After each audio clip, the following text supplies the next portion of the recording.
So Jane's parents moved to North Richland in 1950, where she started school and lived until the trailer court was closed in 1956. Her dad went back into the Navy, and they moved around until he left the service, coming back to the Tri-Cities in 1960. She graduated from Columbia High School in Richland in 1962 and went to WSU for a bachelor's degree in English. Later, she received an MBA from Marymount College in Arlington, Virginia.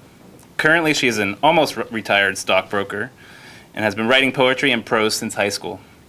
Recently, she finished Tales of Maria, a self-published novella, and a novel called Score One for the Prom Queen. And I believe her daughter will be reading today.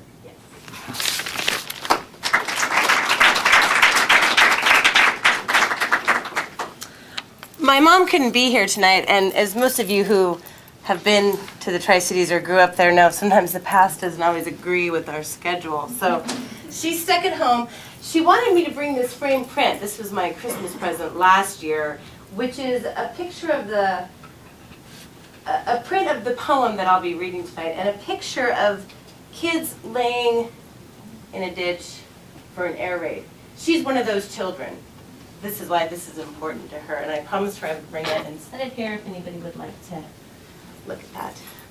I must say I feel a little out of place growing up in the Tri-Cities, but listening to all of your stories, which are very different from the stories that I have growing up in the Tri-Cities in the 80s, where the threat of nuclear proliferation was sort of a joke. We didn't feel the same way you felt growing up in the Tri-Cities because we felt like those things had passed. So we joked about how many eyes the fish had that we caught in the river, and we joked about downwinders until we had friends that died of leukemia, and we had parents that wrote poetry like my mom wrote. So I come from a different generation growing up on the Hanford Reach, but one that feels equally as passionate about the land and the culture.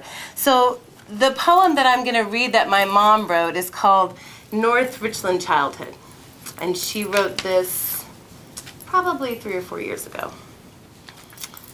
We came from Oklahoma, Mama, Daddy, and me, after the war, dirt poor, to live in a 20 by 8 foot trailer on a 30 by 30 foot lot with other electricians, pipe fitters, teamsters, janitors.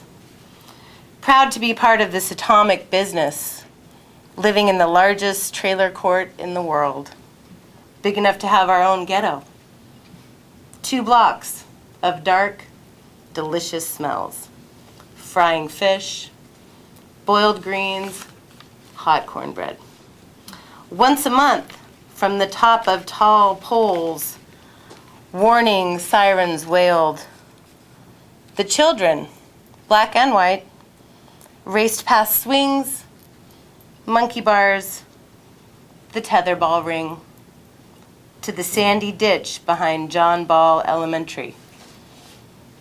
Strung ourselves face down like paper dolls, clenching our fear behind closed eyes. A useless defense against nuclear attack, but we would have been easy to bury there. So if you get a chance, please take a look.